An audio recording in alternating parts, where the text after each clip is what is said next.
Hello and welcome to an amazing podcast. This is DMOD, and we are talking about Gleipnir, weird furry anime number, what are we at, 6 now? What is with 2020 and furry stuff? Wait, what else has there been besides BNA? Oh, B-Stars too. Yeah, B-Stars, BNA, Satan Academy. I think there was like one other one, but I can't think of it right now. Would you categorize this as furry? Yeah. Because I didn't even think about that till you just said it now. This is furryism in the real world. So like if you were watching an anime centered around werewolves, would you consider that furry? Ish. I think okay, so if it was like if they looked like Lugosi, I would consider it furry. Oh, okay. I see. So it depends on how they look. Yeah, I guess based on how Kagaya's transformation looks, I would say, yeah, it does kind of look furry. All right. Especially with the fact that it's zippers.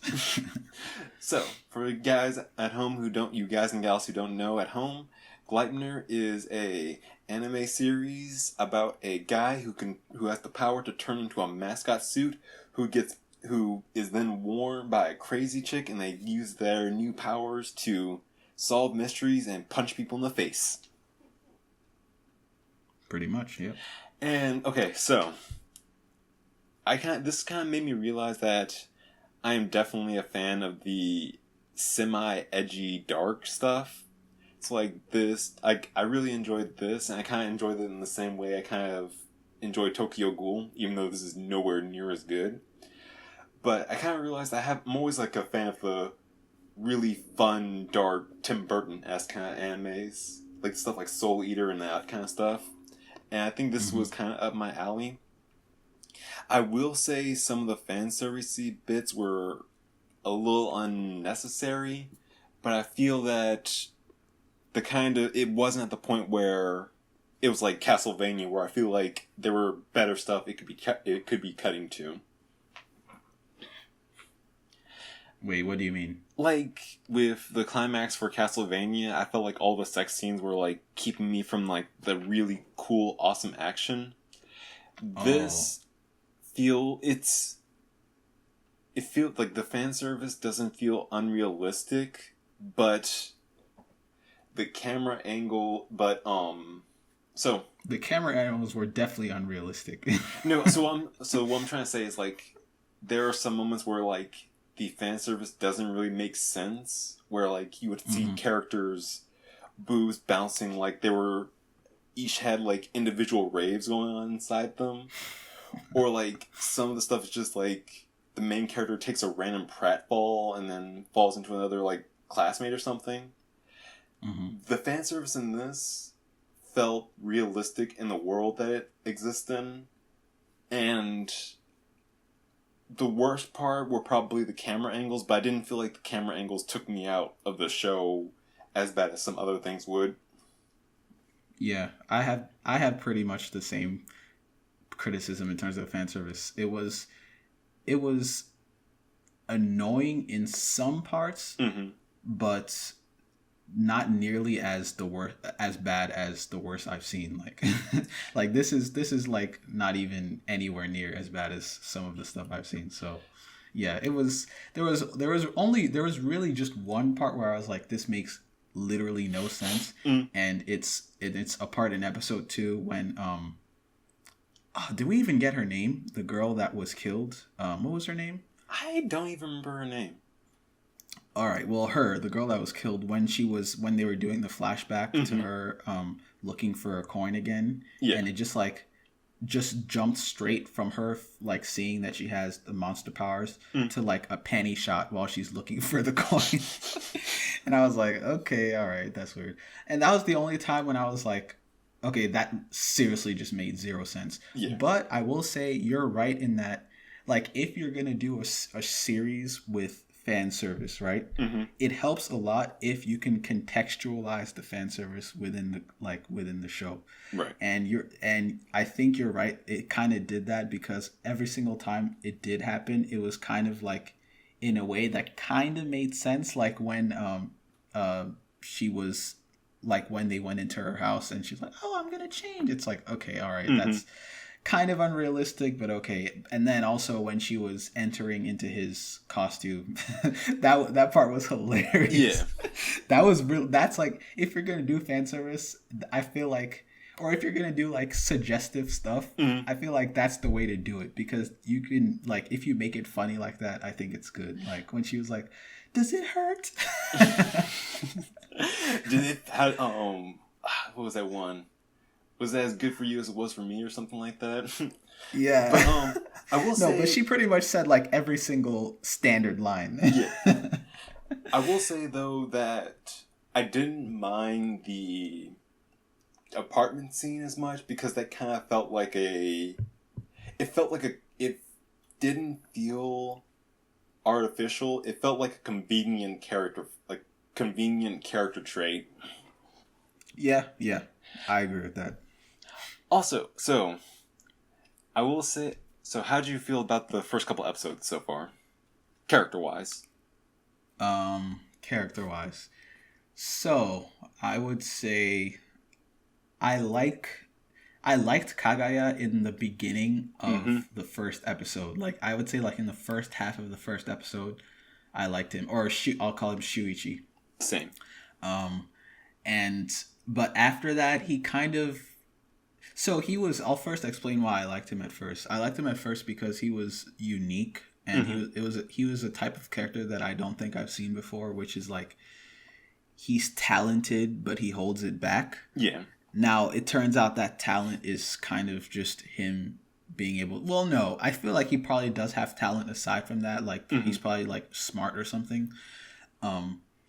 So that was interesting to me, because I don't think I've seen characters who are, like, good at something in a series, and then they just, like... But they don't want to use it, and they just, like, kind of want to blend in and be normal. He feels like Light if he didn't have a god complex. Yeah. Well, even more than that, like, if not only if Light didn't have a god complex, but like if Light just had like -10 self-esteem, you know. Yeah. So I liked him at first, but then, well, I don't dislike him, but he's just kind of he just kind of turned. I liked him because he was unique, but then he just became very generic, into like the typical character that you'll see in a lot of anime, like the main character who just is kind of just like wishy-washy and doesn't, want to do anything, or doesn't know what they want, which I'm not saying it's bad, and it's like, I'm not even saying it's not normal, but it's just not interesting anymore, because I've kind of seen that character type a lot. You know what the problem is? The problem is that after the second episode, he was no longer a character. He was an accessory. Because think about it. Yeah. He doesn't have any clear goals. He doesn't have any clear wants. He's not, like, actively chasing anything. All he is literally... His entire character is just going along with whatever Claire's doing. And it's made even worse by the fact that his whole entire power is him turning into an accessory for her. Yeah. For her story and her plot. And honestly, I don't even think...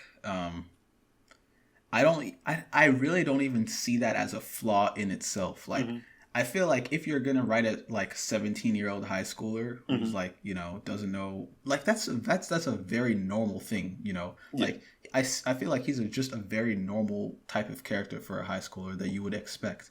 But like I said, I've just seen it a lot, and that's why it's just like, it wasn't that interesting to me, the way his character turned out. And also, I want to say, I'm kind of getting like...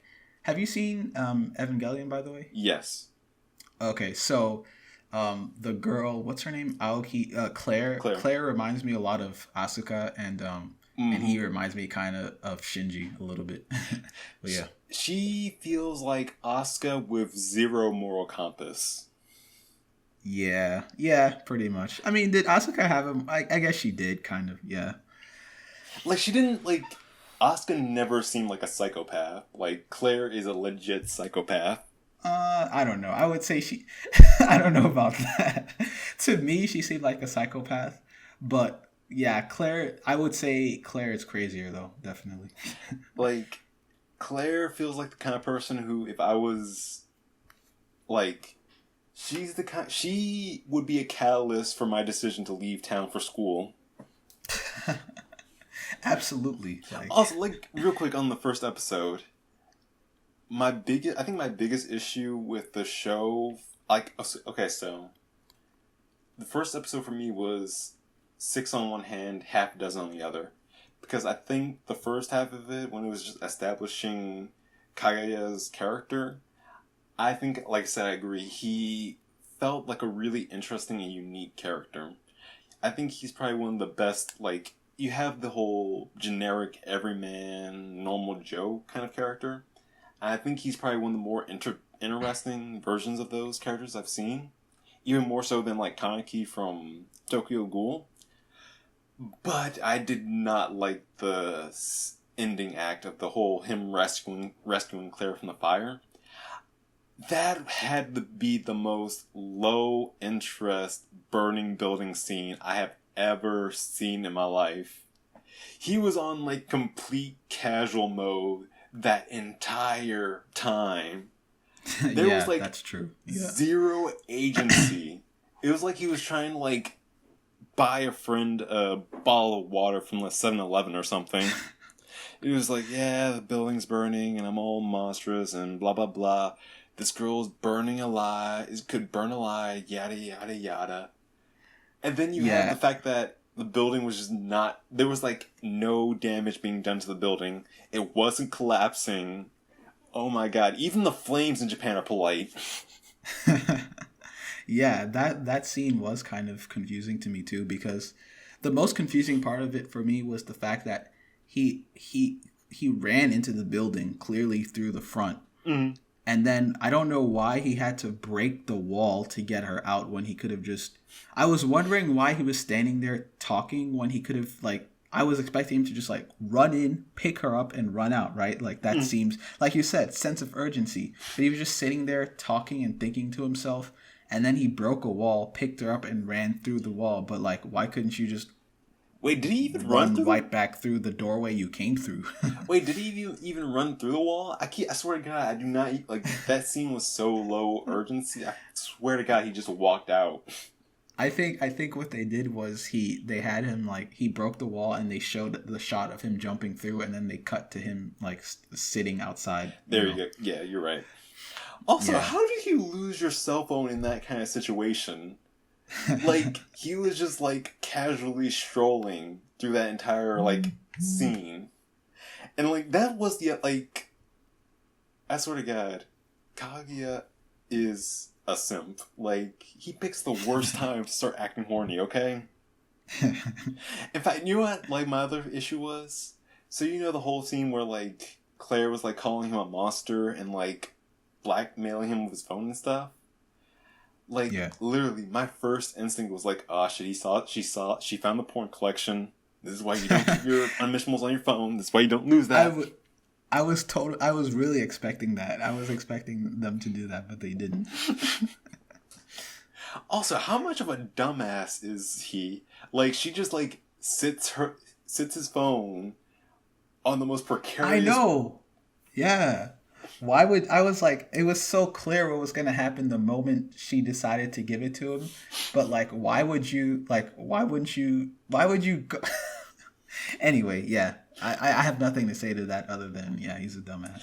Also, let's talk about the, like, you know how the whole scene where she was, like, threatening that if someone found out, he might be dissected? Can you imagine how disappointed that scientist must be? I know, right? Like, we finally find out that they're crazy, superpowered mutants, and, like, that's what they give you? Like, hell, like, I wouldn't even have, like, the motivation to do it. I was like, okay, just give me a blood sample. I'm like, yeah, you're free to go, okay. He would be like, oh, this is the easiest dissection ever. It comes with a zipper. And then and you open it up and there's nothing there. No, like, it gets even worse where, like, they go in through the front and, like, right at the end of the whole painful dissection, they find out that there was a zipper on the back. Yeah, that would be funny. And you know what? Honestly, I have a lot of respect for Kaguya. Because if I was in that situation, I would be full-blown supervillain. Not because of, like, lust for power or for, like, anger or greed. It would just be from sheer salt that people can turn into crazy monsters and I could turn into a mascot. You know? I want to be like a crazy kaiju and junk. Have you seen Danganronpa? Yes. Doesn't that bear remind you of the dog? I mean, the dog remind you of the bear from that show? He feels like he's his burnout cousin. Like, you know, the one that kind of just, like, gave up on life, stopped, like, got rid of all ambition, is just, like, pushing carts in a Home Depot or Radio Shack or something. Yeah. Yeah. That was a good part. Alright, so actually this brings me to one of my biggest issues. I have a lot of big issues. I enjoyed the show, but there are some things that kind of, like, stuck out to me.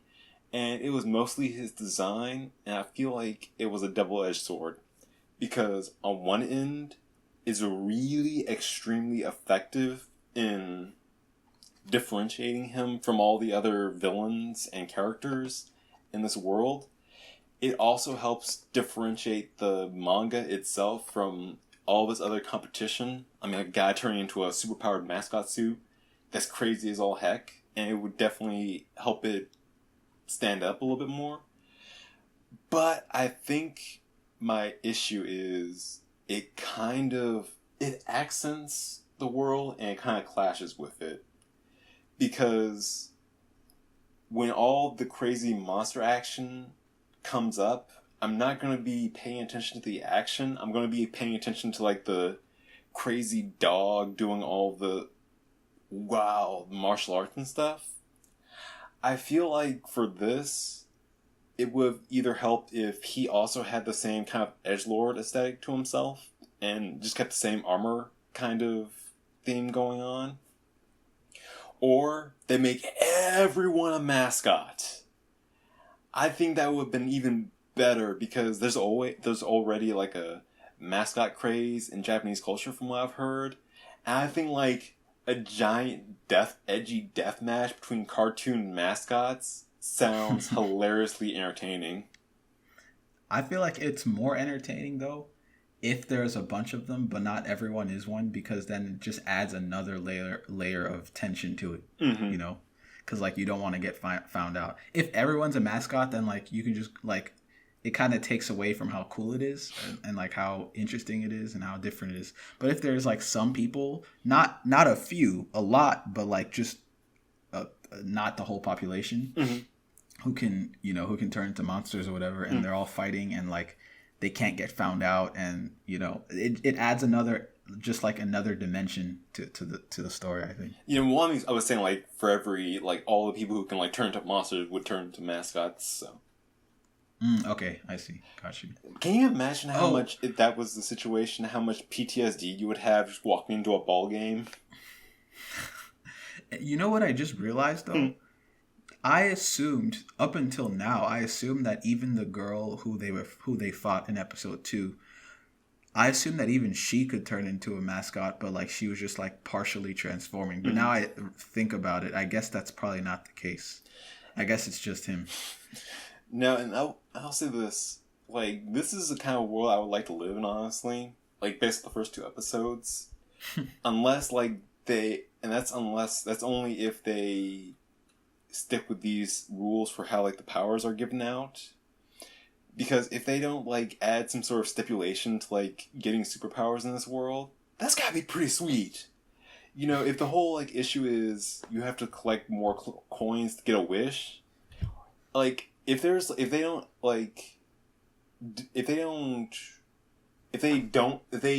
don't remove the option of just living life with superpowers, that's gonna take a lot away from the whole tension and edge. Because heck, give me like what?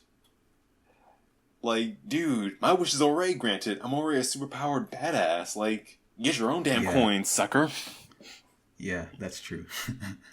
And how interesting is that? Like, how unique is that aesthetic too? Like, you go to like a magical vending machine, put a magic coin in, nothing comes out, and then you turn around and a dude is like climbing out of the vending machine.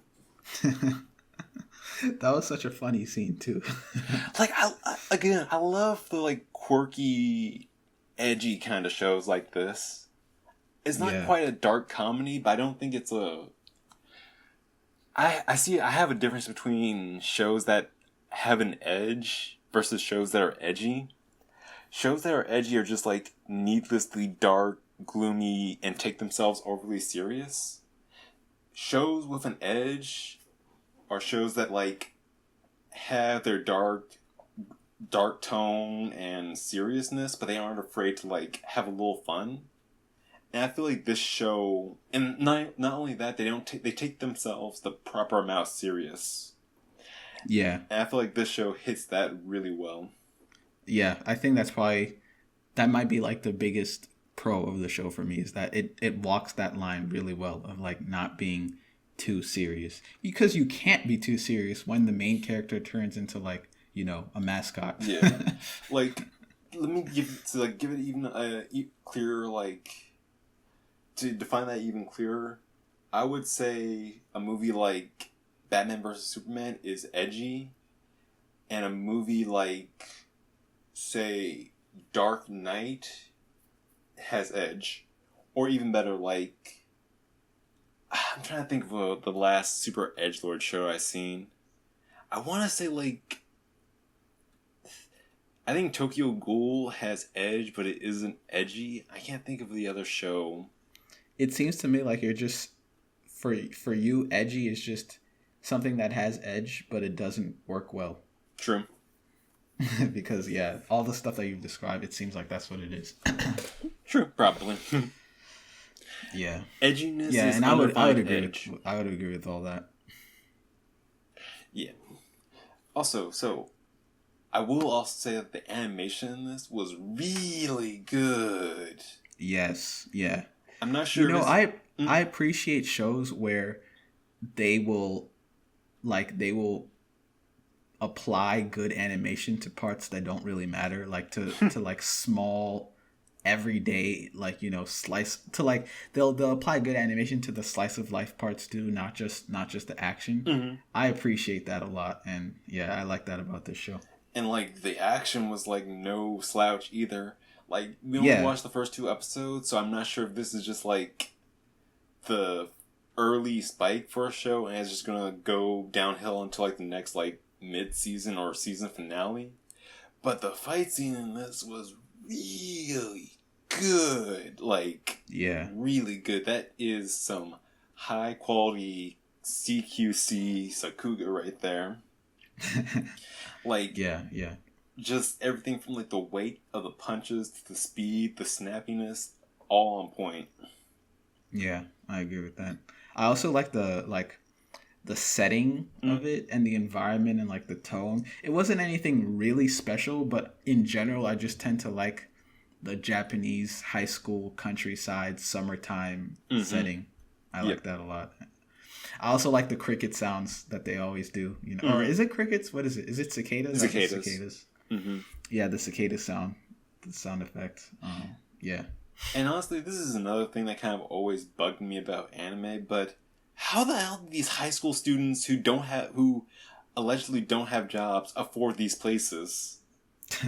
Like, that's always driven me insane. Like, maybe the foster system or like orphan system in Japan is like super generous, but holy crud, I could not afford a place like Claire's when I was in high school.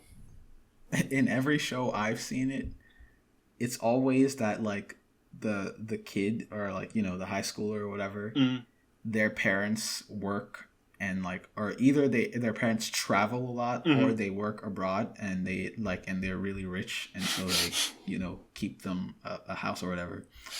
But I guess in Claire's situation, I'm assuming maybe her parents, like, she's just using inheritance money or something like that. Yeah. Either way, that's still pretty crazy. The thing that's interesting to me is the fact that they can live at home by themselves. I don't know if that's legal in America. But yeah. Maybe it is, but yeah. That's the thing that like that always gets me, like when there's just like kids living independently in anime. Exactly. All right. Anything else?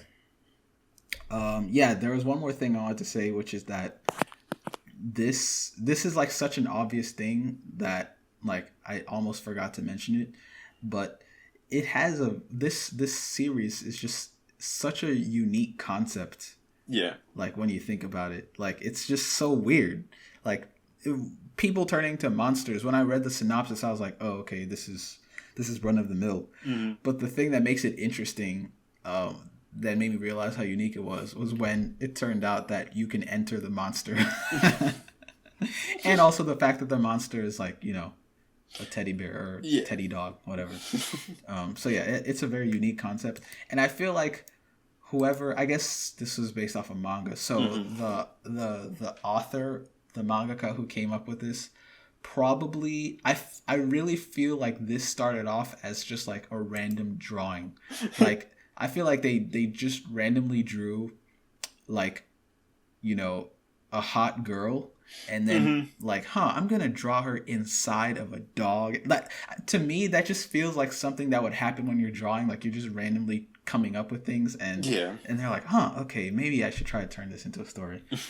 Anyway, super speculation, but yeah, that's it.